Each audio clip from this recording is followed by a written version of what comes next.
Hey, Friendo, Steve here. And Larson. And welcome back to Going In Raw, the only pro wrestling podcast you need to be listening to right here, youtube.com/Steven Larson. Also available at twitch.tv/Steven Larson live. We're also, of course, available wherever audio podcasts can be found. On today's episode, we're talking about NXT Spring Breakin. Also, we've got some details, the latest backstage scoop on AEW Collision. And, of course, we're kicking things off with all things WWE Draft. It starts today. We've got our mock draft over at the Friendo Club Wrestling channel. And if you don't want, look, man, I'll be honest with you, Larson. We got to drop this spoiler alert here. Yeah, I was gonna suggest that myself. We've got news, rumors, and what are potentially tons of spoilers for tonight's draft. So if you don't want the spoilers, then you can do something else with your time while we're talking about this. Yeah, mute us, whatever you deem necessary. So let's dive into it. It's draft night. Day one, WWE Draft goes down tonight, SmackDown. Latest rumors are as follows. Again, spoiler alert potential. You know, these rumors kind of run the gamut from sounds like pretty likely to, I don't know. We'll see. Yeah. So here we go. We'll do bullet points here. According to PW Insider, AJ Styles is in Texas ahead of the draft, and he and the rest of the OC are in tonight's draft pool. Awesome. We're going to go over the draft pool for the various nights here in a moment. And predict who's going where. So AJ could be drafted tonight. It's good to hear that he's maybe on the brink of a return. Fightful Select reports that both Raw and SmackDown will have draft rooms for this year's draft. I think they did that last. It was 2016. No, it wasn't 2016. It was when the first draft after they went to Fox. It was pre-COVID that they had draft rooms, and I don't think they've gone back to that since. Because I think Cletus was in the draft room. If not, he should have been. Yeah, yeah. I remember him being there too, but maybe we just talked about him doing that so much that we didn't. Because how would they have done that? I know. But I swear they did. Yeah, I swear Cletus is the Fox football. Somebody confirm if Cletus was there? Fightful Select also reports that pitches have been made for NXT call-ups for Joe Gacy, Tyler Bate, Ilya Dragunov, and Cora Jade. Oh, wow. None of those are surprising. Well, Joe Gacy is mildly surprising. The other ones are not surprising. Yeah. What else can Gacy do? I mean, we could talk about these here. He lost 2 title shots to Braun, so. Right, exactly. And Schism's sort of going nowhere. Those guys have already declared that they're going to be out. They're sort of the dyad, the grizzled young veterans. They're on lame duck time right now. Yeah, exactly. Yeah. Worked Wrestling adds there have been rumors of Cameron Grimes and Pretty Deadly getting called up as well. Those names aren't terribly surprising. Pretty Deadly end up in a body of water at the end of Spring Breakin. They died. So hopefully if they show up, they're going to be dripping wet. It's going to be continuity. I want direct continuity. Yeah. Yeah. That's good. Worked Wrestling also mentions that Big E has been rumored to make a return during the draft. And then PW Insider reports that Teddy Long will be at tonight's SmackDown and next week's Raw draft-themed episodes. Talk about the Big E thing. That's kind of surprising. Is there maybe, last we had heard he was going to do sort of a review of his situation at the 1 year mark from the injury that passed. Look, man, I want to see Big E on my TV. If that means in a general manager role, I still feel like they should do general manager stuff. Adam Pearce is a solid authority figure, but one more for the other brand, I think would be kind of cool. I wish they would do that. I mean, Shawn Michaels does it perfectly on NXT. Yeah. But regardless, that's I guess pretty darn good news for for Big E's prospects being on TV, right? Yeah. The more Big E on TV, the better. Incredibly talented dude, wildly entertaining. I know he said that he did have that 1 year checkup. Talked about after WrestleMania, but I don't remember him saying anything concrete in terms of what necessarily came of it. Mm-hmm. Yeah, right. Yeah. In terms of what was discovered or found out or anything. But yeah, if they can get him back on TV in some capacity, that'd be incredible. As for the prospective NXT call-ups, I mean, Tyler Bate, we'll get to more later when we talk Spring Breakin. Tyler Bate was on the episode. He says he wants to join Wesley ringside next week for his match against Drew Gulak, but it's not like he's really doing anything. Joe Gacy also next week has a match against Joe Coffey. That if Coffey wins, the Dyad can't ever get another tag title shot.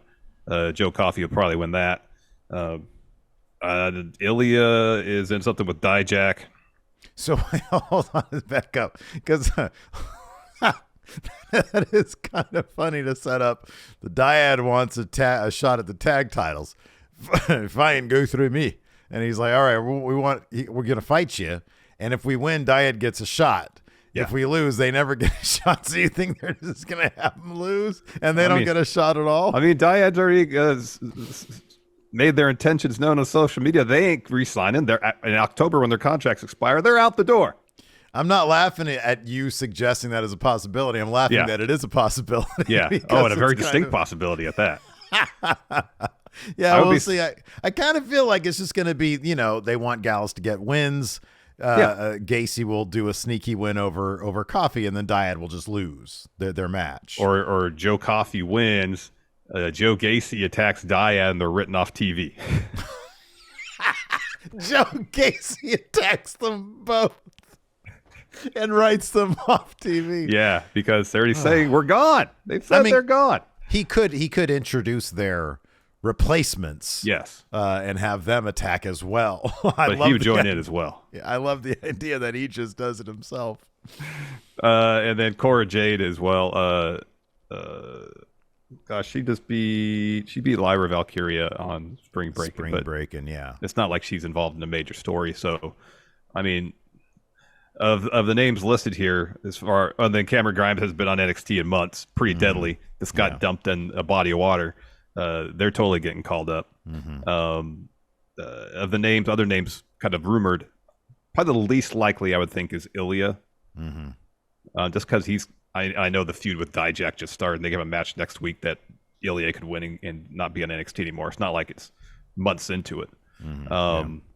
So it's entirely possible that any of these names rumored could be called up. And we've heard Braun potentially as well. I think Zoe Stark potentially. So it seems like, and based on let's get to the draft pool. Based on the draft pool, they have a number of names on main roster already. At the bottom, it just says select NXT talents. Yeah. So for sure, we are getting some NXT call-ups. Yeah. Yes. It's just correct. who and what number. So that would be posted the draft eligible superstars for SmackDown tonight, Raw on Monday. Roman and Solo draft pool for tonight. Yep. Usos draft pool on Monday. So there's going to be a little bit of an intrigue there.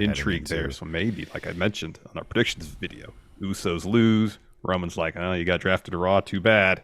That could be. So let me ask this: do you think they're going to do the same thing where Raw gets the first draft pick this year? That wouldn't make any sense because they take Roman and Roman's staying on SmackDown.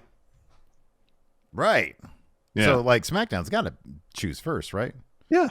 This whole 2 to 3 thing is nonsense. Well, they haven't. I don't think they've said if they're doing that yet. So they might not do that. I don't think they might not do that this year. I haven't seen anything about that. So let's talk draft pool. I got the full Friday night draft pool here. We could kind of just lightning around this, kind of guess where they're going to go. Yeah. So in alphabetical order, not in the order they're being drafted like it was a few years back. Yeah. So that's good. God, that was amazing when they just released the actual draft order. That was hilarious. It was like, wait a second. We're there watching it live. I was like, okay, This is why it's in order. They're just drafting from this in order. We know what's going to happen now. Yeah. Oh, that was hilarious. That was hilarious. And like halfway through, they decided to change things up a little bit. Oh man! Hey, quick aside here. Both Leisha and Maggie gifted 5 subs each to the YouTube for memberships. Thank you so much. Thank you, Leisha. Thank you, Maggie. Thank you. All right. First name here on Friday Night Draft Pool: Becky Lynch. Raw. Agreed. Bianca Belair. Raw. Agreed. Raw. Probably gonna be second pick. Bianca Belair. Yeah. Bobby Lashley. SmackDown. Yeah. Agreed. Candice LeRae. Death guy, doesn't matter. For the purposes of this, stays on Raw. Okay, good. Chelsea and Sonya. Where are they now? I think Chelsea is technically on Raw and Sonya's on SmackDown. Haven't they? Oh, whoa. God, okay. I think. Shit, man. I like SmackDown. Okay, SmackDown. Cody Rhodes. SmackDown. Raw. Damage Control. You know, Dave Meltzer rarely makes good points, but in his newsletter, he pointed out the people on Raw that really mentioned like the World Heavyweight Championship, and the people that didn't, and Lashley and Cody like really didn't mention caring about the World Heavyweight Championship, whereas Finn, Seth, of course, made a big deal about it. Yeah. So I think Cody's going to chase Roman. I think the plan is probably for him to do Roman. Well, I still think Cody's going to chase Roman, but he's going to start that chase on Raw. Damage Control. Bailey goes to SmackDown. Io and Dakota stay on Raw. Yeah, they get split. Yeah. Loomis. Go ahead and say it. Depth guy Raw. Yeah. Drew McIntyre. I've got Dolph Ziggler here next. I did. I skipped Dolph, but I was going to go back to it after we did Drew. I did intentionally skip Dolph. Drew McIntyre. Collision. All right. Dolph Ziggler. No, I think Drew should end up on Raw. He's done everything he can do on SmackDown. Yeah. Agreed. Dolph, depth guy. Legacy depth guy. Yeah. What is he on now? Raw.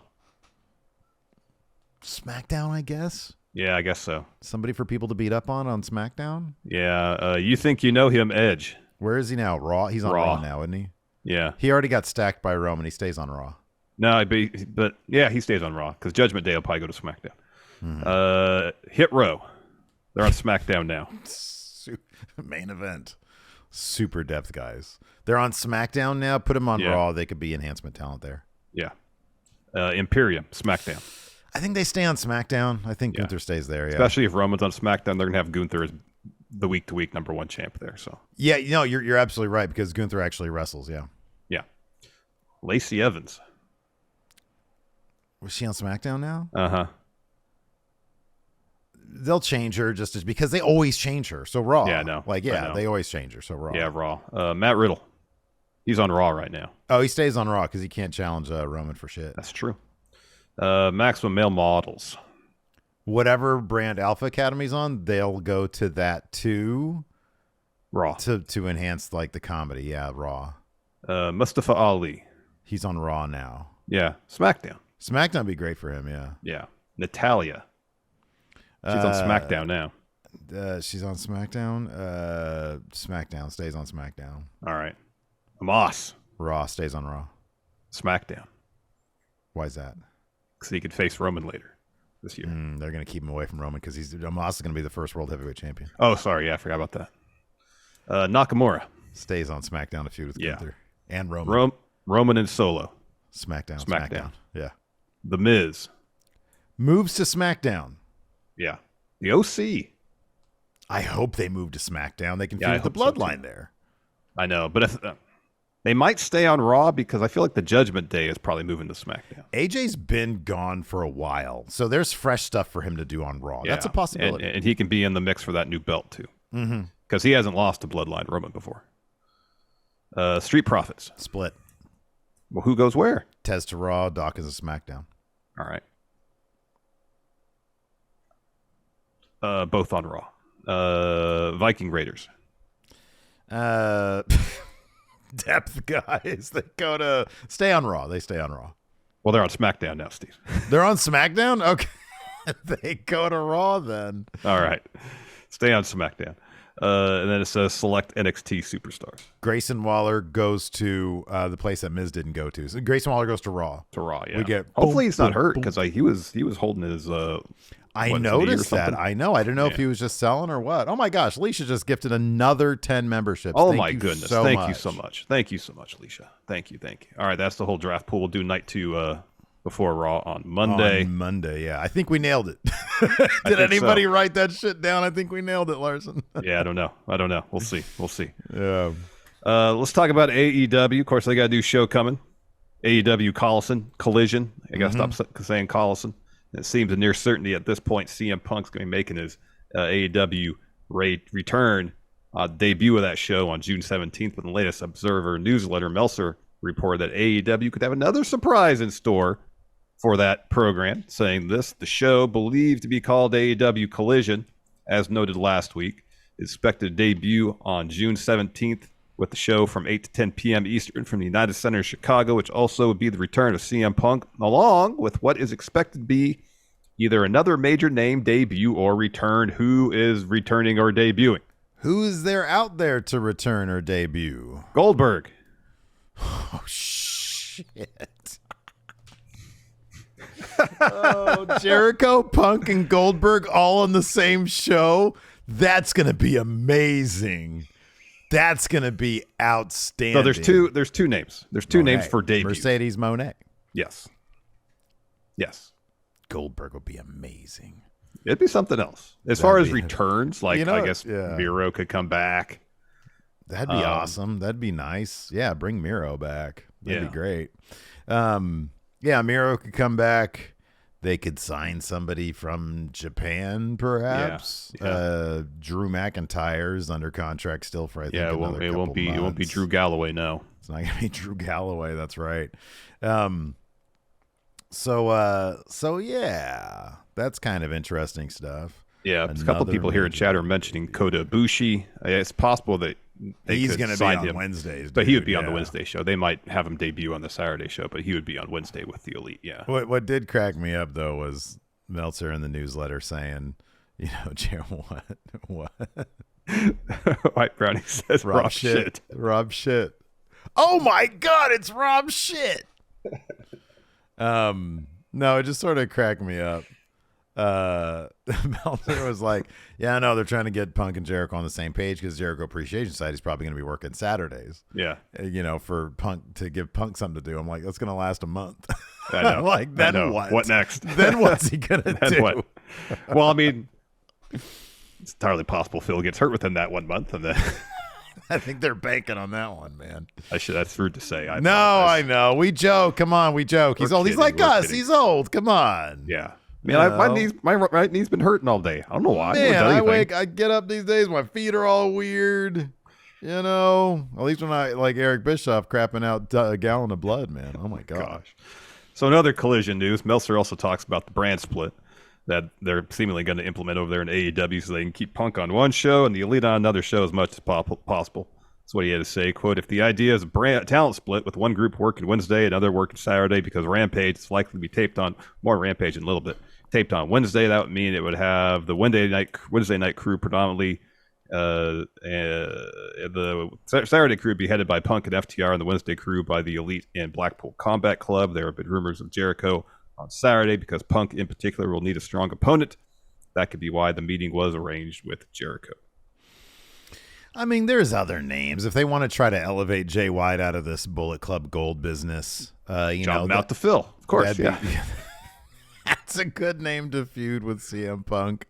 Like you already said, Miro, if they want Miro, there should be plenty of room for Miro to job out to Phil. There's people they could probably pluck out of Ring of Honor, maybe. I don't know who's there. I don't know either. I don't know who's on Ring of Honor. I don't know. They got too much stuff going on, man. Apparently, the idea that they might kill one of their YouTube shows, Darker Elevation or something like that. So let's get to that, and we can just talk about all of AEW kind of under one thing. So Collision's debut mid-June. So we've been wondering about the fate of Rampage. Is it going to stick around or not? Yeah. Again, a newsletter. Meltzer confirms that, in fact, it is sticking around. It says, we have confirmed TNT will continue to air Rampage on Friday nights for 1 hour. As far as the show they're canceling, Elevation seems to be the one because Fight listed it this week as its series finale. Meltzer, the newsletter, says, quote, nothing new for Dark Elevation. Was taped on the 4/26 taping because they taped Ring of Honor and Rampage. AEW hasn't said anything specifically in that direction, but it is known to be a subject of discussion as to the future of those shows. So I guess that means the YouTube shows. So they're going to continue to do. Rampage is going to stay on TNT on that Friday night slot. And then the next day they're going to do 2 hours Saturday live. Show, 2 hours live on Saturday. Or at least some of them will be live. Yeah, that's going to be kind of a big deal. Like, how many are actually going to be live? Are they going to run live against WWE pay-per-views? Are they going to run live against, that's direct competition. Are you going to run live against sporting events when there's all sorts of sporting events College happening. football, UFC pay-per-views, NFL towards the end of the season run Saturday games. Yeah, or you're just like, hey, this is what we do. This is wrestling. We're going to be live regardless, and we're going to try our darndest to compete. They just think we're going to get the same 800,000 people regardless watching our show. Yeah, that could be. I mean, with the Saturday slot, I would imagine it's going to be. And maybe they look, at the +7s or whatever you call it, the people who DVR stuff.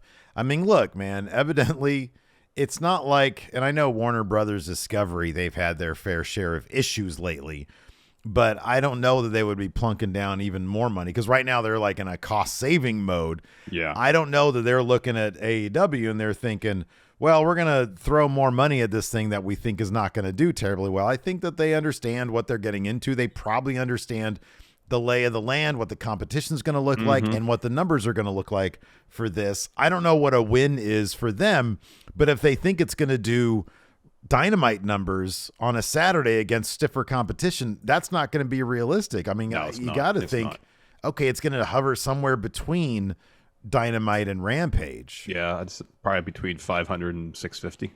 I remember way back when Dynamite started, the idea was if they do 500 a week, they're happy. Yeah. If that's still true and they think, okay, we're going to do 500 a week against stiff competition based off of Dynamite doing 800 and Rampage in a probably a worse time slot because it's Friday night, like super late. Yeah. That's probably an accurate assessment. Like they're probably going to get what they want. Live, I think you would think live would really help it. But I don't know the numbers live versus, taped or whatever. Yeah, I don't know either. And again, the +7s, those aren't as reported on as the live numbers are. So we don't know how, like hell, Rampage could get 1 million viewers every week based on the +7s. We don't know. Yeah. And I'd international as well. Yeah. I mean, I would think all told, I forget what the number was. I remember somebody that I don't know, what is the Fox USA or something like that had some sort of graphic that said SmackDown brought in 5 million people or something like that. And it's well, no, we look at all the numbers, everything across socials or whatever, +7s, et cetera, et cetera. So they have their shit. If they didn't think this was going to make them money, guess what? They wouldn't do it. Yeah. They wouldn't do it, even with the less than ideal time spot, prime time on Saturday night. So. Yeah. Before we get moving on to some spring breaking, I want to point this out later on today at 3 p.m. Pacific. We will be doing our bonus episode Overrun for patrons at $5 and up, and of course YouTube channel members. So all those people that Alicia and Maggie gifted memberships to, now you today in about 2.5 hours can watch Overrun live with us. And I don't know what we're going to talk about today, but it's going to be fun. It's the end of the week, and so we always talk about fun stuff.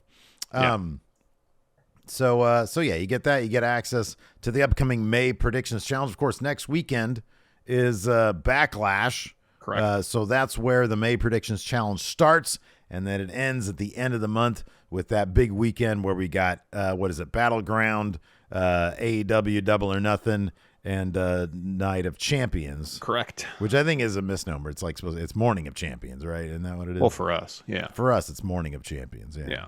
It's McGriddle of Champions. For the live crowd there, it will be night. Mm-hmm. Yeah.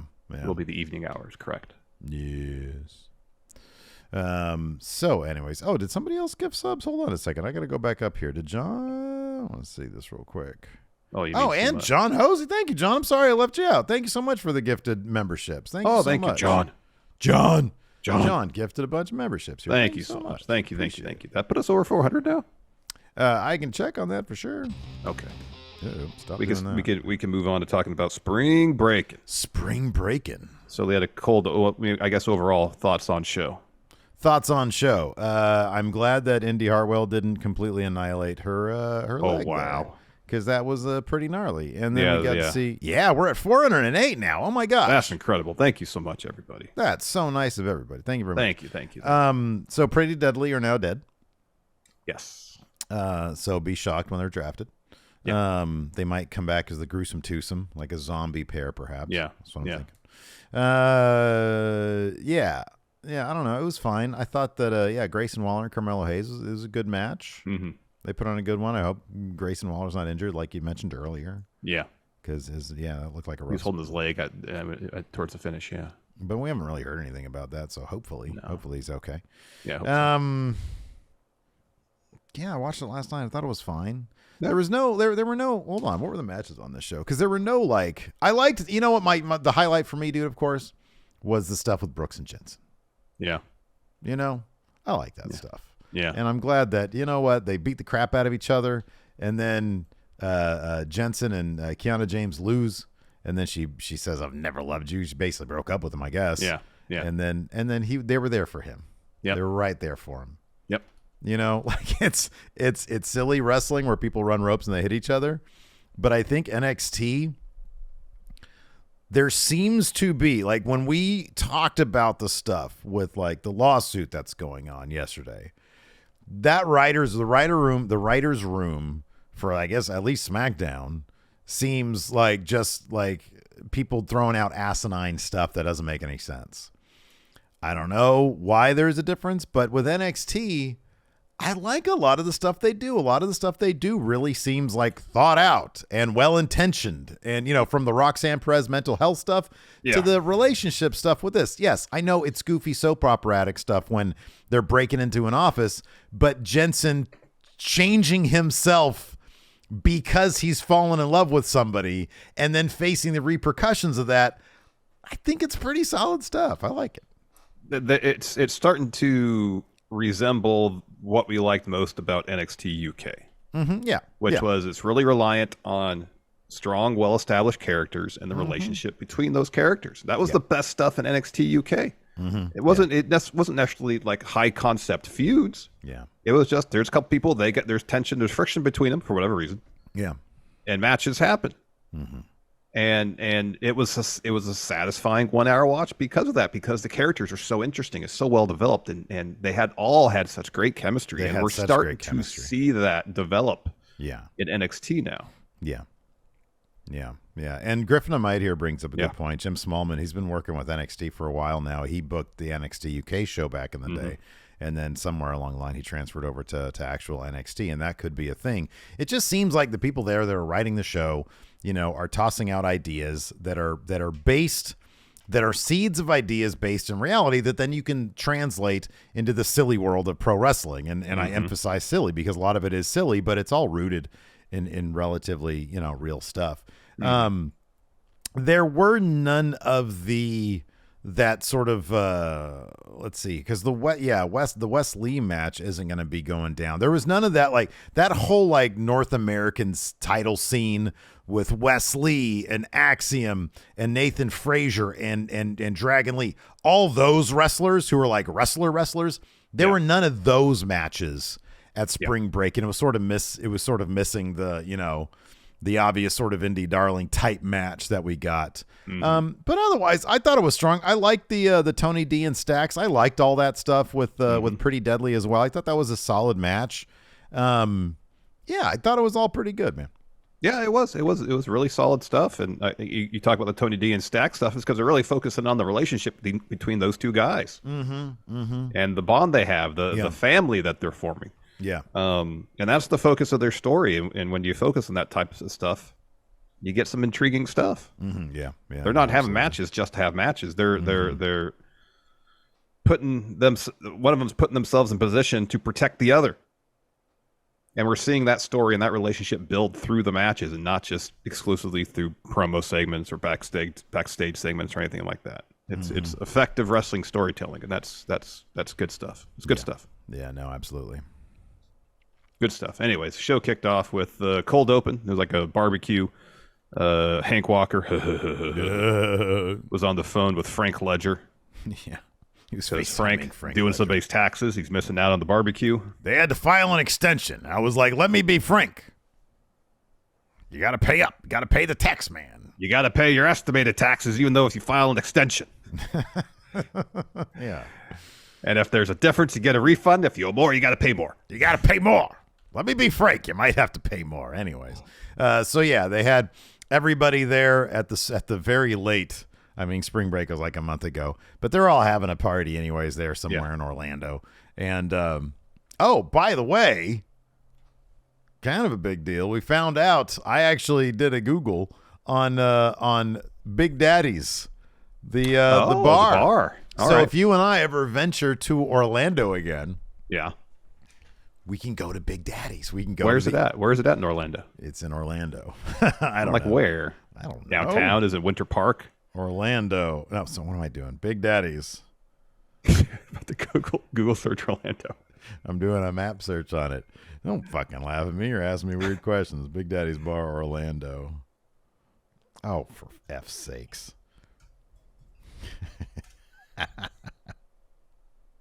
Here we go. Not that I'm Karaoke super bar. familiar with the. I know. Now I'm like, I don't fucking know. Why does it matter? It's Okay. Orlando. Well, I mean, I like the PCs in the Winter Park area, so I was just curious if it was by there. Baldwin Park, Audubon Park. I don't know what's. Yeah, there's a bunch of area parks here. It's south of Winter Park. Okay. All right. Thank you. So it looks Whatever like that might mean. It's east of downtown a little bit. Sure. Okay. All right. Let's pull it up on the map too. There you go. All right. Yeah. Geography is interesting. I find it very interesting. I don't find it very interesting. But I did find it interesting because there's like all sorts of pictures there on Yelp where you can see it's like, oh, I saw that in the shot. Yeah. So yeah. Now is that where they shoot all the gala stuff too? I think so. Probably. That makes sense. It'd be weird if they had two different bars for that. It seems a lot more crowded in these Yelp pictures than it does on the actual thing. Like there's actual patrons. I think there's actual patrons there, yeah. Oh. So yeah, anyways. Tony D and Stacks versus Pretty Deadly. Yeah, this was a pretty brutal match, man. It like was that bit first ever where trunk match. Tony threw Stacks and they had set up a chair there in the corner and Pretty Deadly got out of the way, whoever it was, got out of the way and Stacks went right into the chair. Oh man. Yeah, the ball pit spot was fun. Mm-hmm. Yeah, that was good. Where Stacks got a boogie board and jumped on. I think it was Wilson. One of the members of Pretty Deadly. Yeah. In the end, so Stacks actually ends up in the trunk first. So then Tony D finds his way over there. Kit Wilson then walks him towards the trunk. Prince opens it, and then Stacks, there's a fire extinguisher in the trunk for some reason, shoots Prince in the face with it. So he's selling that. Tony clobbers Wilson with a crowbar, puts him in the trunk. And then Stacks gets out. Him and Tony put Elton Prince through a table, put him in the trunk, close it to get the win, and they get in the car, and then they drive off. Mm-hmm, because they're more on that later. Yeah, they're going to kill them later. After that, we have Tiffany Stratton arriving at the PC. She says, tonight to give the NXT universe a break when the center of that universe claims her rightful spot at the top of the division. Crybaby Roxanne Perez. Oh, I've never beaten you for the title. Tonight I'm going to change that. Roxanne, you're so 2022. And we're in 20. It says here we're in 2020. I think it means 2023. Well, it's 2020 TIFF. That's what she said. Oh, 2020 TIFF. Okay. Yes. She says, as for Indy, your 15 minutes of fame are over. This underdog story you've got going on is so boring. Sorry, ladies, I have it tonight. It's Tiffy time. I miss her Tiffany Epiphanies. I thought that was a good thing. Yeah, that is good. Maybe we'll have more of those later. Then we see Andre Chase backstage. He's getting ready for his match. Duke walks in. He's like, what are you doing? You're next. And Chase says, I'm trying to gather my thoughts. And Duke says, gather your thoughts. It's too late for that. It's time for action. I dismissed the rest of the students. It's just going to be me and you out there tonight. The two pillars of Chase U. Because it could get ugly. You know Braun, he's an animal. He's a wrecking ball. Some would say he's the most dominant champ in NXT history, but guess what? You're Andre Bloody Chase. You're a beacon of hope to thousands of students, including the MVP himself. So stand up. Stand up for yourself, for the students, for the faculty. Hell, stand up for the entire institution. And Chase gets up. You're damn right. Today I'm going to give Braun an Andre Chase University-sized ass whooping. Yeah. Duke was very, the fact that he got Andre Chase in this match in the first place and then was like really talking him up, but he knows he's going to get his ass whooped. Oh, yes. Which is exactly what happened. Oh, yes. We had that. Was next. Yeah, so like the little amount of offense Andre Chase actually did get in, led to some Chase U stomps, but Braun caught like one of them, dropped Chase with a big lariat, followed with a press slam, but that's not enough. Puts him in a Steiner recliner. Chase taps out, and then Braun just starts talking some shit to Duke. And Duke's like clutching his trophy. Yeah. Then we get a Carmelo Hayes video package. And then Mackenzie's backstage trying to get an update on Pretty Deadly because a car just pulled away. Yeah. So Ilya walks in with his luggage, and he's immediately attacked by Dijak. So the Dijak just beats him up and puts him under a garage door. Mm-hmm. And so he's trying to slam the garage door down on Ilya, and Ilya's blocking it and fighting it off, but eventually Dijak slams it down on him, and Ilya's like, oh, but too bad. Jay Lethal's not on the other side, putting Ilya to figure 4. Yeah. That was pretty awesome. I'm like, wait, shouldn't you be really happy right now because you're in like excruciating pain? Oh my gosh, Leisha just dropped 5 more gifted subs just one more time. Thank you so much, Leisha. Before I have to go, we should be at 413 now. Thank you so much. Amazing. We're on road to 500 gift memberships here on the YouTube. That's so cool. Thank you so much. Very exciting stuff. Gosh, that bit where Jay Lethal put Darby in the figure 4 while the garage door is on him. Amazing. It was awesome. It was awesome. Amazing. More people need to do that. I love garage door bits. And Ilya really selling this like he's been chopped in half. Yeah, pretty much. It's like, oh, the pain makes me alive. But I've also been chopped in half. Anyways, after that, we had Lyria versus Cora Jade. And Cora gets the win here, of course, because she's probably going to be going to main roster soon. So they got to keep her strong for that. Yeah. So she hits a double underhook DDT to get the win here. Good match. Correct. Then we're in the car with Tony D and Stax. They're driving somewhere. And then Tony says, we represented the family tonight. Stax, you were unstoppable. And then they hear a commotion going on from the truck. Mm-hmm. And Stax is like, Tony, do you hear anything? And Tony goes, no, I don't think so. And they listen. And Tony's like, pulls over, tells Stax to go check it out. So Stax gets out of the car, goes to the trunk, and starts beating the hell out of Pretty Deadly. It just sounds like he's punching back there. And you're, no. And so eventually he closes the trunk, get back in. They drive off. Mm-hmm. Yeah. They should they have gone further with the violence, given it, like, you just go all in on it. Like, it's like the Goodfellas where he has the knife. Oh.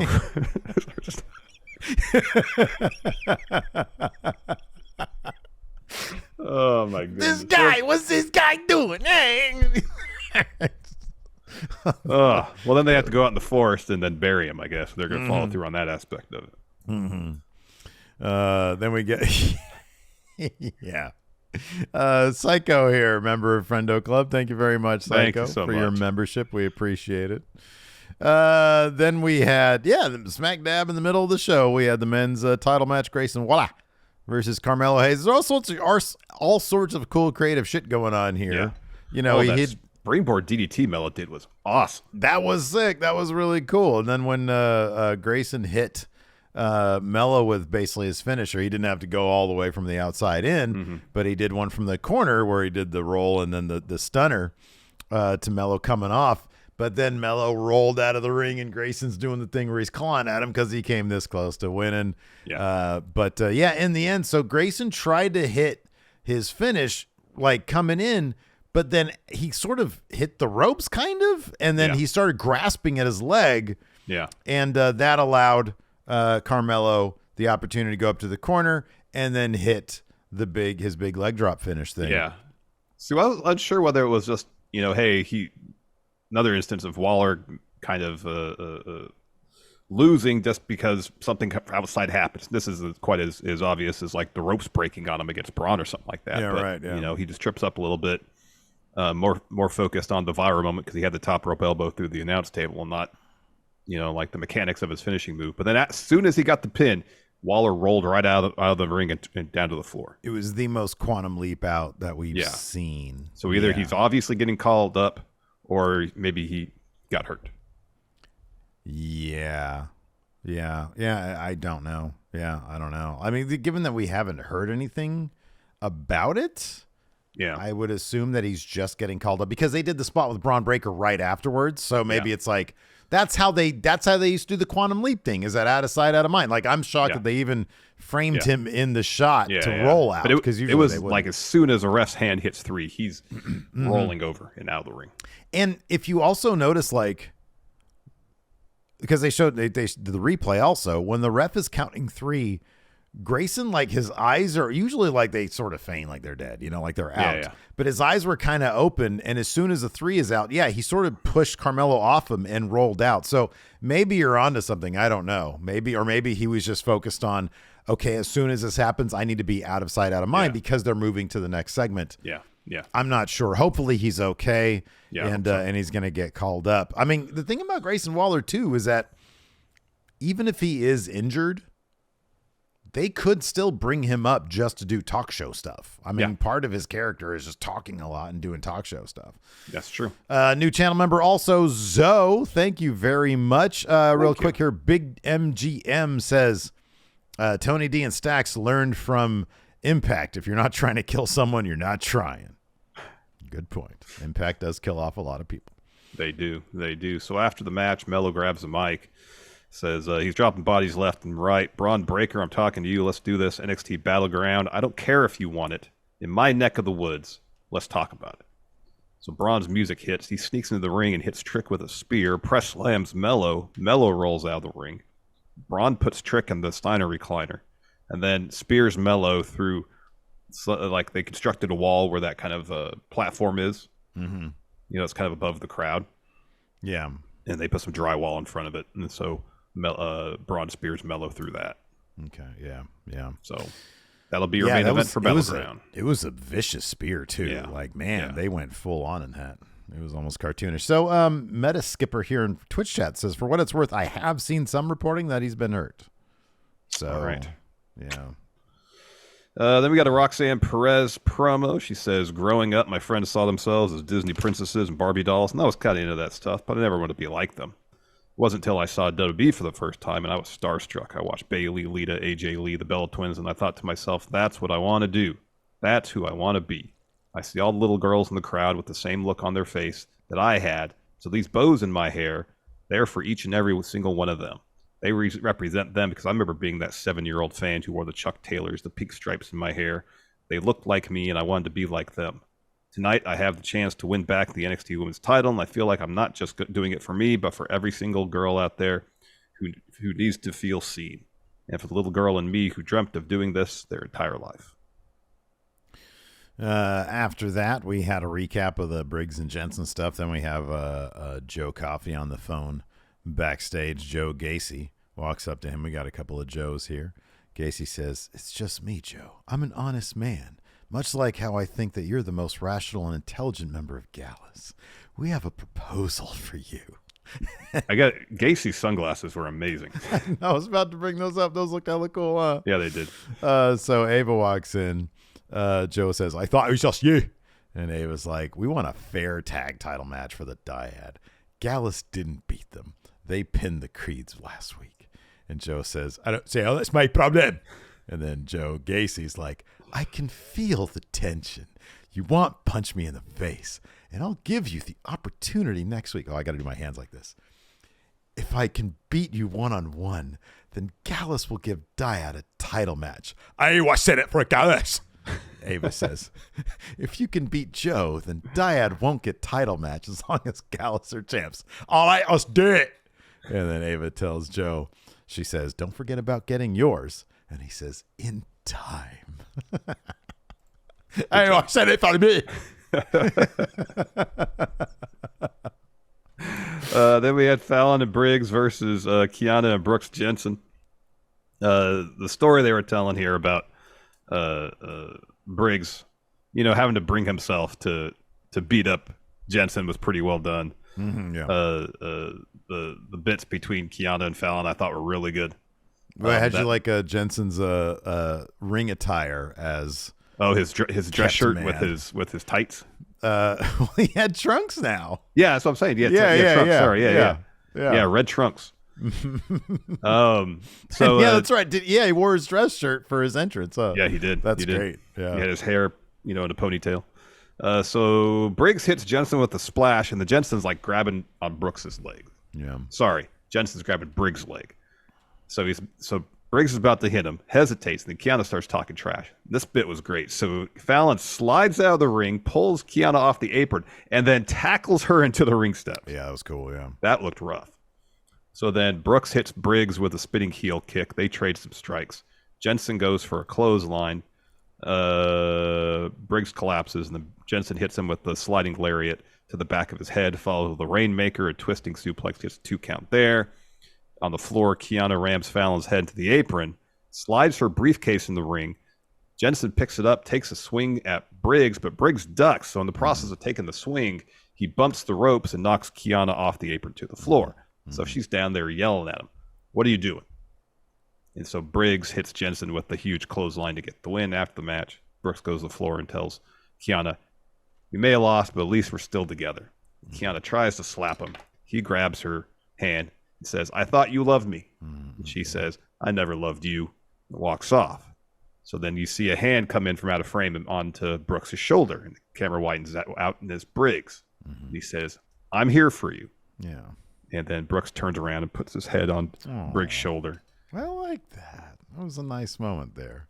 It was. I like this here from YouTube channel member Fuzzy Dunlop says, "I'm Scottish. I can understand Steve perfectly."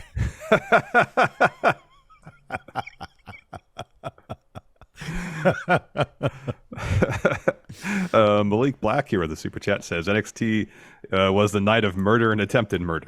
Yeah, man. Oh, yeah, it absolutely. really was. It's a violent place. Let's see. After that, we had a Dragon Lee interview. Mackenzie's like, "Hey, what'd you think about Noam Dar's debut?" Supernova. he said he made a point to watch my match, so I did the same. He has an excellent reputation. We saw what he can do, but what really interests me is what he carries. The Heritage Cup. I understand heritage, tradition, and honor. I'll make a point of ensuring our paths will cross again very soon. And then he leaves, and they do the Scripps video package, which, you know what, man? A for effort with this stuff. Because it's like him perched on, like, the very superhero pose. It reminded me of the old Ascension deal they did back in the very first episode. Yeah, that's a good point. Yeah, I mean, the CG was much better, but yeah, it's the same kind of premise, yeah. You know, dude, it's goofy as hell. But again, you go back to, and it's just because it's been on my mind, this whole lawsuit thing, right? Mm-hmm. And it's like with Scripps, they know that Reggie is a premier athlete who could do some really cool stuff. And I'm actually really kind of curious to see if they've been working with him on like pro wrestling match psychology stuff, because he didn't come from that, right? And so they're like, "Hey, this guy has got superpower moves. Let's come up with something that's like a foil to the other superhero guy." Yeah. And it's like, this is stuff that's, okay, maybe it's a bit goofy, but it's well thought out. Yeah. Like, okay, we've got this idea. We're going to frame it like a comic book, like it's Dark Knight Returns or something. And then we're going to have the words up there, and it's going to be all dramatic and stuff.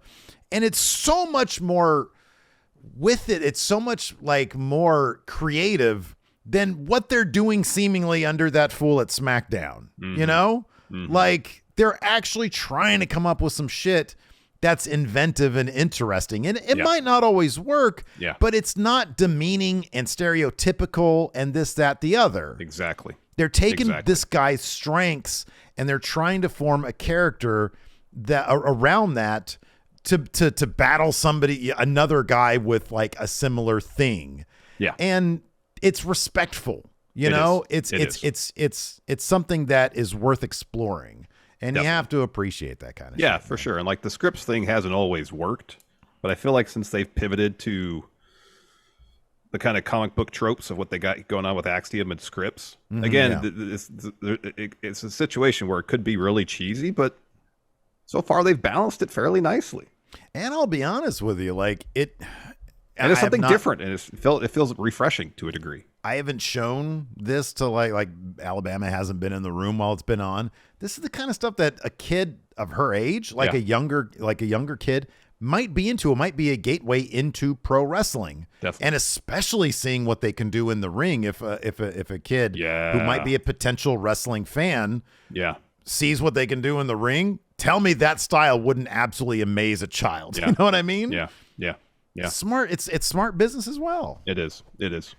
You know, like when 2.0 started, it was pretty obvious that to a degree it was a clean slate for pretty much everybody. Yeah. And it's like, all right, let's come up with characters and see what works and see what doesn't. And, you know, there was some growing pains there, obviously. Yeah. Because for a while it wasn't the most intriguing television. But now it seems like, all right, we have our core roster members that we're relying on to carry most of the show, and we know who these characters are. Yeah.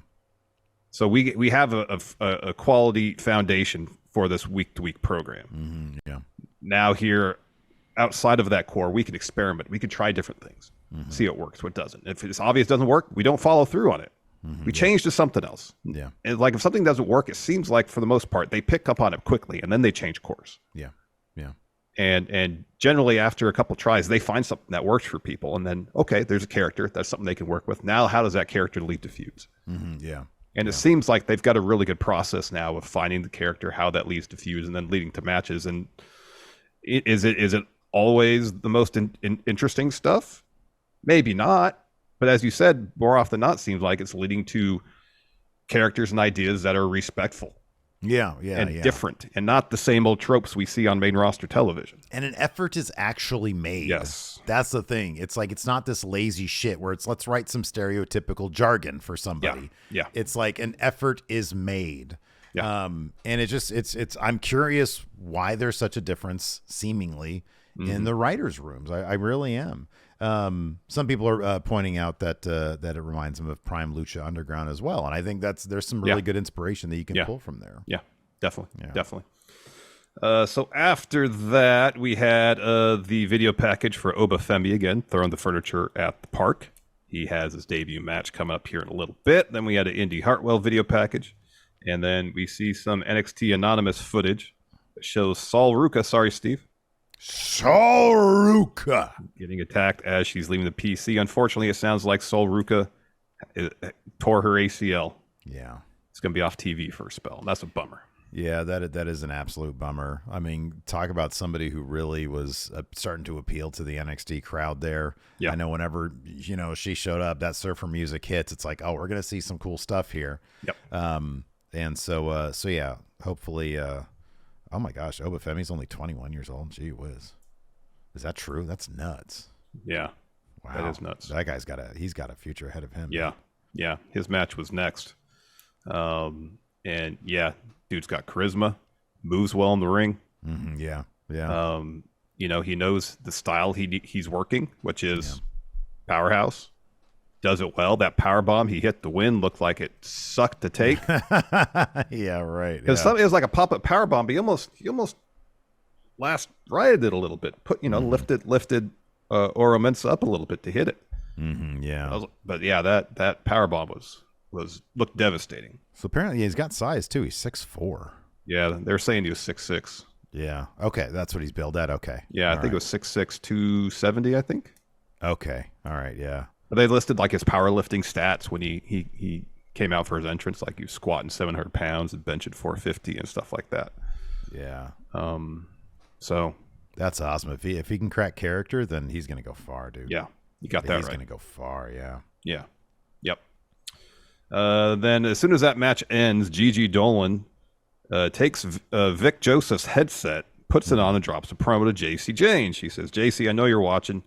You didn't hog up enough of my spotlight last week, so you had to go run your mouth about my crummy family and what I chose to do so I could give my brother the life he deserves. You want to run me out of NXT? I'm not going anywhere.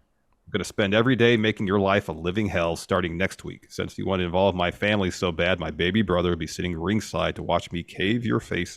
Wow. So oh, man, I just realized. I forgot. Yeah. Obafemi, he beat Oro Mensah. Remember, he had like that club going gimmick for a second. Yeah. Again, now you retool that one because clearly he can't really do much with the club going gimmick. Well, that was like one video package they ran of. I think it was only one. Yeah. I think maybe two. He's a really good athlete too. He is. He is really good. Yeah. After that, we had a Dempsey and Gulak interview. Asked why did they attack Wesley, and Dempsey says no one remembers who won the first battle, only who won the war. And Gulak says, look, Wes is an incredible athlete. He just uses all of his skills completely wrong. We already knew about his inferiority complex last week. Charlie exposed his wrestling weaknesses in the ring. Charlie said Wes has been defending that title at a record pace, and he doesn't plan on stopping anytime soon, which is great because... And then Drew says, yeah, because I'm going to put a stop to him. Dead in his tracks when I beat him down and become the new North American champion. This game is a marathon, kid, not a sprint. au contraire, Drew Gulak, I think Wesley is going to beat you. Indeed, because we saw Wesley in the locker room next, getting ready to watch the main event. Tyler Bate walks in and says, Wes, do you have a minute to chat? And Wes is like, yeah. And so Bate's telling him, I'm worried that you're going to wear yourself out because, says you've been operating at a whole other level, but I'm worried you're going to wear yourself out. And I think you could use a helping hand. And Wes is like, nah, I'm good. And Bates says, well, I have an idea. How about I'm in your corner next week when you face Drew? And Wes says, that's a good idea. I don't know what Dempsey is going to be up to. And so he's like, yeah, cool.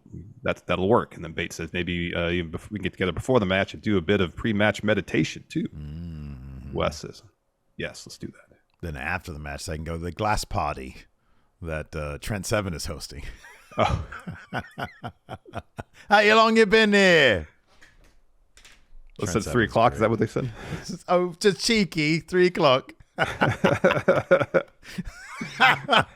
Oh, man. Anyways, that's an obscure reference. The main event was after that. Tiffany Stratton versus Roxanne Perez versus Indy Hartwell. Solid stuff here. There was that scary bit where Indy's leg or the ankle seemed to like completely bend in a weird the wrong way. Yeah, but evidently, I think she's fine, right? Like, I think. No, apparently she was wearing a walking boot. Oh shit! Okay. So hopefully it's just a sprained ankle. I mean, Stratton hits a moonsault off the top onto Perez. Yeah. And Indy on the floor, and Indy's foot kind of got trapped under her when she. Took the bump and her ankle bent a terrible way. And right away she grabs it and starts taking her boot off. Mm-hmm. And the trainers come out to check on her. So she's out of the match for a spell. Mm-hmm. Eventually she comes back in. And she gets the win. Mm-hmm, yeah. Indy hits Stratton with a spine buster. Perez breaks up that pin. So Indy rolls out of the ring. Stratton hits Perez with a slam, follows with that moonsault she's been using as a finish, covers. Indy pulls Stratton out of the ring, hits Perez with the sliding forearm. And covers her to get the win. I'd heard something, I think it was today or it was yesterday, that Indy was had to wear a walking boot. Oh, wow. Okay. Because, again, hopefully it's just a sprain. The way it twisted looked like a pretty gnarly sprain. But yeah.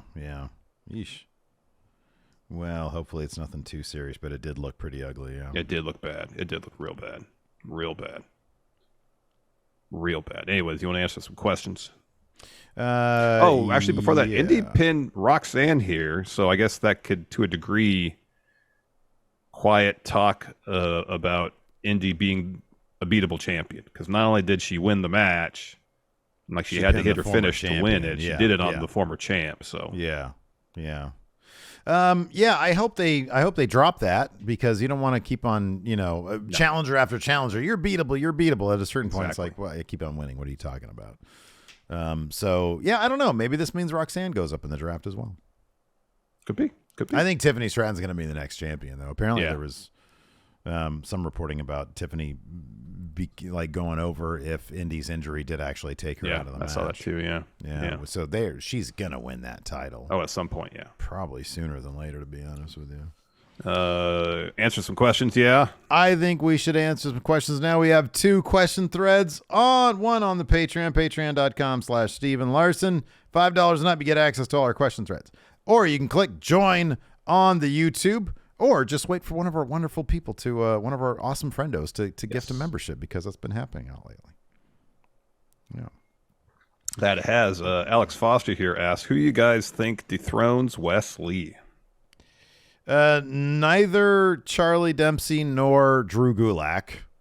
I don't think it's going to be the current feud. I think it's too early to tell if Nathan Frazier is going to have anything with his little news John Oliver type thing. You know what? I think Dragon Lee's probably going to be the next Heritage Cup guy, so that's going to be a division unto itself, which is a smart move because they have a lot of those kind of people. If Ilya's getting called up...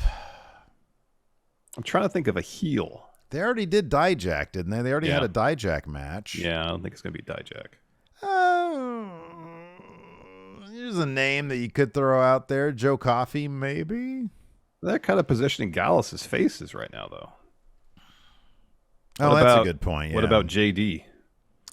JD McDonough, yeah. At some point, he's got to win something, you'd think. You think so? Yeah, that's a possibility. You think so? I don't know if we can answer this one, but Patrick Kennedy asked, which wrestlers have had the most surgeries or injuries? Oh, I don't know. I don't know. It's a rough business, pro wrestling. Yeah, dude. Yeah. People get hurt. They do. I mean, Mick Foley? He had a whole T-shirt made of messed up things that happened to him. All right, yeah. Mick Foley's a good answer. But honestly, I have no idea. I'm sure somebody else has. Odd Breakfast says, do you think there will be an out-of-left-field NXT call-up tonight? Or will it all be who we are expecting? What would be an out-of-left-field? The dyad. Yeah. I mean, maybe someone like Braun who wasn't really on NXT at all. That'd be kind of surprising, yeah. Carmelo Hayes would be super surprising. Yeah. Yeah, or like Indy Hartwell, that'd be pretty. Any of the champions would be pretty surprising. Yeah, if any of the champions got drafted, yeah. Yeah. Nick Kyle says, you guys seem to like heels a lot. Why is being a heel that gives 0 Fs a lot easier than being a for the fans babyface? Because generally speaking in wrestling, good guys are booked somewhat as pushovers. Bad guys get to do cool things, and people like to see cool things. Yeah. It's pretty easy. Yeah. Yep. That's it. Seems like if you performer, if you're tasked with portraying a heel, there's a lot more freedom in terms of how you can approach things. Yeah. Whereas babyface, it's kind of like, well, you're just a good guy, so you always have to do the right thing. Yeah. Deshaun has it right. Getting people to care about you is harder than being a jerk. Yeah, it really is. Yeah. It is. The Blind Mask says, with the news of Teddy Long returning tonight, can we see classic GMs return for the draft either as permanent characters or one-shot jokes? I mean, it seems like it's going to be like one-shot situations. I don't see People Power coming back. Yeah. No. No, that's not coming back. Luis Ariza here says, if AEW would divide the championships between Collison and Dynamite, where are you putting them, and is there going to be more championships created? So I'd imagine that the main AEW World title is going to kind of probably float between shows. Well, that's the one title that'll probably be above shows. Collison's going to be on TNT, so you put the TNT title there. International title stays on Dynamite. Tag titles go to Saturday because FTR have them. Trio stays on Dynamite. You know what they could do if they want more? This would rely on Tony Khan having to book his women a bit more prominently. Take the big Outcasts women's world title scene, all that stuff, to TNT. Of course, Jade would be on TBS champ, but they're gonna need to load up on the women's division for Jade to have more challengers because it's just one and then another one. It's just there's no scene there. No. But you make the women's division more prominent on the Saturday show, because if your anchor is CM Punk, like who knows? I don't know how long he's gonna be here. People are like, wait, what did Steve say? I don't know. Yeah. Michael Forbes says, recently became a channel member again. I was wondering how to get into the predictions for the next round. I'm glad you asked, Michael. Yes. Because next week we will have a form that goes out to the YouTube channel membership tabs and the Patreon wall. Yeah. Right? The wall. For $5 and up. And so we will announce it when it happens on the show, and it'll also be there. So make sure your notifications are turned on for YouTube. You've hit that sub button, notify button, even if you're a member, and then you should get like a notification in your emails. Hey, there's a form now for channels, for channel members. You can go ahead and do the form. Yeah. It's pretty easy. It is pretty easy. Stan here says, hearing that Dark and Dark Elevation are going away, can we actually see more women's matches on Dynamite or Collision? Or will it be more of the same? I mean, if they're splitting the rosters, that's 2 hours each for half the roster size. I like to hope that we get more women's matches on Dynamite and Collision. Yeah. But we'll have to wait and see what happens. File that one under I'll believe it when I see it. Because more of the same is probably more likely. Yeah. June Wilson says, who would you like most to see get repackaged in the draft? I don't want to see Pretty Deadly get repackaged. I like them. Yeah, and if Gruesome Twosome is their new name, that's lame. That is lame. It's lame. It's a lame name. Who would I like to see get repackaged? Braun. Yeah. What am I going to be repackaged as? How about this? You put, like, you know, he's like his dad was like the dog-faced gremlin, right? Yeah. You make him the literal dog-faced gremlin. But you put him in like a green screen suit for the live crowd. But then at home, you get to see that he's like this hideous dog gremlin creature guy. Yeah. But I was thinking live, the they're Ghostbusters. like, what is happening here? The Ghostbusters dogs. Oh, yeah. Oh, they were scary. Yeah. Yeah, they were. Yeah. And like, you know, like Rick Moranis was human, and then when Gozer came, turned into the dog. So like it could be that thing. Yeah. Yeah. That's perfect. Where he turns into the dog. Live is just green screen guy. Yeah. Making like silly moves. They try to do one of their CG renders they have up there Yeah. during a match where he wins a match and lightning comes out, turns into the dog. He always has to go under the ring to put on his green screen suit real quick. Yes. Yeah. Ulysses says, should the Money in the Bank winners be brand exclusive? No, I always like they get to choose. Yeah. I always like that. Yeah. Chris Stanton here says, do you think they've been keeping LA Knight off TV because there's no one he can feud with and not get cheered? Perhaps they need to keep him as a heel to have a summer program with Cody. Yeah. LA Knight's been on TV. He just had a match with Xavier Woods a couple weeks ago. He did. He was not on TV last week. I don't believe so, no. So I think that, you know, after the draft, huge plans for LA Knight, probably going to beat Roman. Mike Concho says, would it be a mistake to have Cross dominate and win the world title tournament? He hasn't lost to Roman. It's true, but it's not like he's been booked as quite like an unstoppable force. He's more about the moral victory as opposed to actual winning Let's just matches. say it right now. As of right now, Karrion Kross, depth guy. Big old depth guy, capital D. And if they're going to book him as a serious contender for any championship, he's got to start being in interesting stories and winning matches. Yeah. Until that happens, I'm not going to believe that he's championship, like a championship contender. Depth guy. Yeah, you can't go from nothing. You can't go from depth guy to title guy immediately. Yeah, they should unless get you a you're couple Jinder wins. Mahal. I was going to say, yeah, they need to get you some wins first. Yeah. Floppy says, who's more likely to get drafted tonight? Von Wagner? Hey. Or Hank Walker? Hank Walker's got he's got more of a character than Vaughn does. I haven't heard about them thinking Hank Walker could be the next Edge, so I'm going to say Von Wagner's most likely to get called up over the two of them. I would personally think Hank Walker, like that's who you draft, but if the reporting is true, yeah, they see Von Wagner as a world beater. They see Von Wagner, WrestleMania main eventer, Hank Walker, depth guy. Depth guy. Oh man. Oh my goodness. Go ahead. No, I think I got everything. You're dry. Okay, I got a couple here. Antonio Caneo says, how big of a deal is it going to be if Bad Bunny beats Priest? How is it going to affect Priest? It's going to be awesome. I like Bad Bunny, man. I think he's kind of a badass. Also, street fight. So, I mean, people can help. It'll be a protected situation. Yeah. Mm-hmm. Yeah. Yeah, but Bad Bunny's totally winning that. He's totally winning that. Priest will be fine. He'll be fine. Yeah, he'll be fine. Okay, we got this last one here from Hulkster Bulge. Says, "G'day, sweet boys. Am I the only one who finds the actual draft boring?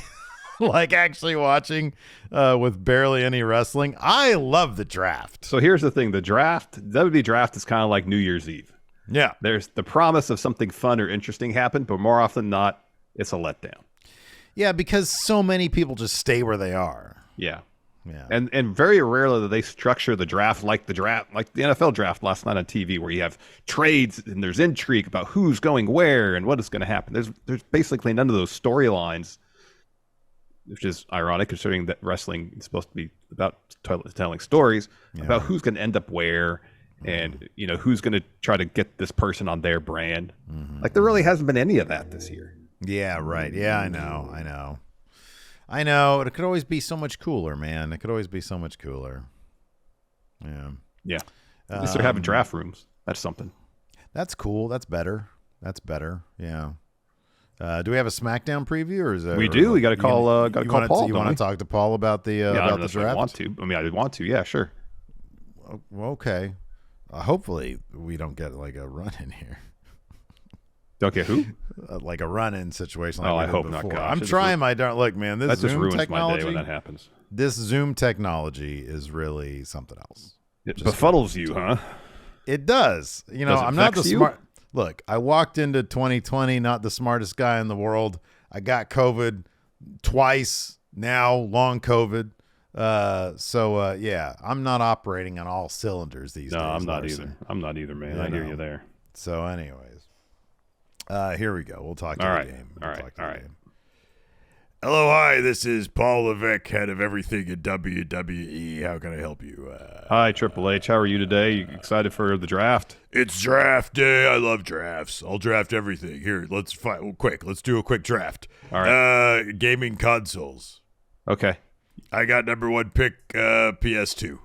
All right. I'll go with the Nintendo 64. I win. Look at that. See how that was great. That was awesome. That's 2 picks. We each got 1 pick. Yeah, no, it's great. Drafting things is so much fun. It is fun. Have you seen the movie Draft Day with Kevin Costner in it? Oh, yeah. That's like my second favorite movie of all time. What's your favorite? Wrestling with Shadows, Bret Hart Hitman. Oh, that's great. Yeah, because his wife's like, "Oh, Hunter, you did this. I know you did." And I was like, "Yeah, no, I don't know what you're talking about." Even though I totally did. It was my idea. That was a big scoop. Well, I mean, not really. But anyways, what can we expect from SmackDown tonight other than draft? We know draft is happening. All draft. Nothing but draft. Did you watch the NFL draft last night, round 1? Oh, yeah, I love drafts. Big steals in the draft. Who do you think won the draft of round 1 last night? Oh, man, the New England Patriots. All right. Yeah, that's right, because I'm from there. So they win everything. Well, they didn't win much last year, but okay. All right, what can we expect from SmackDown? Don't interrupt. From SmackDown tonight, let's take a look at the notes here. What do we got? Kevin Owens and Sami Zayn battle the Usos. Oh, yeah, this big. Yeah, so we got draft, and we got this big WrestleMania rematch. This is going to be greater than or equal to WrestleMania, this match alone. And it's for the undisputed WWE Tag Team titles. We need to come up with some sort of scenario where we split the titles, though, because we got this new World Heavyweight Championship. The big gold belt part 2 is on Raw. Yeah. Or whatever brand Roman's going to be on. But come on, I find it funny that anybody thinks that Roman's not going to end up on SmackDown. Come on. Yeah. Fox is a big deal. They're a big network, biggest audience for the biggest guy, Roman Reigns. But he's got in his contract that he doesn't like to fight. So we got to make the new title the World Heavyweight Championship Part 2. But yeah, so we got Owens and Zayn battling the Usos. Owens and Zayn win this. They go up. That's what we say in the back, That's what we guys Owens and Zayn up. Yes. Up. That's the term right there. Up. That means they win. Yep. Wrestling exposed here on the Going. Oh, wow. Show. Yeah. Not protecting kayfabe, are you there, Paul? Secrets exposed here on the show with good old Paul. So yeah, Paul up. Fat John Cena up. Steve down.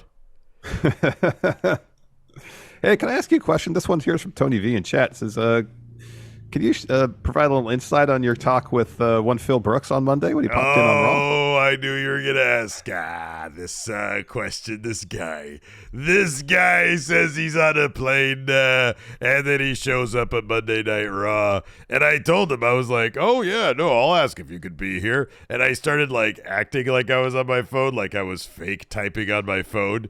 And then I turned to him and was like, Dad says you need to get the fuck out of here. But really, that was just me. Guess why? Because he's not a draw. Listen, he's going to be on that show on that Piss Ain't Company on Saturdays. Ain't nobody going to watch, and I'm going to be sitting here belly laughing. Ha, ha, ha. It's so funny. Because guess what? He's going to have 3 matches. His body's going to blow up. His body's just going to explode after, like, he's going to be like, oh, yeah, we're going to do a tune-up match because it's been like a year since I wrestled because my body can't work. And then he's going to have, like, a match against QT Marshall, and then guess what? His body's going to blow up.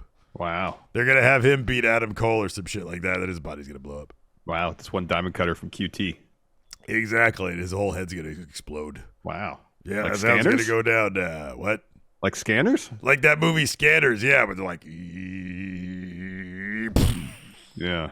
Yeah, or that Wow. episode of Star Trek Next Generation. Where they Yeah, I passed that do. guy in the head. That was pretty wild for that show. They should have brought back those guys for Picard. Anyways, and also Zelina Vega gears up for Rhea Ripley by taking on Sonya Deville. So a lot of stuff going on there. So Zelina Vega's going to have a tune-up match against Sonya Deville. Yeah. Sonya Depthville. That's what she'd be called now. Sonya, she's a depth guy. That's okay. Before this backlash thing, Zelina Vega was a depth guy. So, sometimes people rotate in and out of being depth guys. Fair enough. Yeah. Fair enough. So anyways, that SmackDown should be huge. I have to keep on. I'm still writing all my draft picks here. I have to submit them to Dad. I gotta say, Dad. Can you give us a little hint of who the number 2 pick's going to be? I assume Roman's number 1, but who's going Number second? 1's going to go to Roman. Raw's going to pick number 2. They're going to pick Grayson Waller. Oh, wow. Yeah, huge deal. Boom. Yeah. But then the joke's on him. He's going to be a depth guy. Goodbye, everybody. Bye, Paul. He's gone.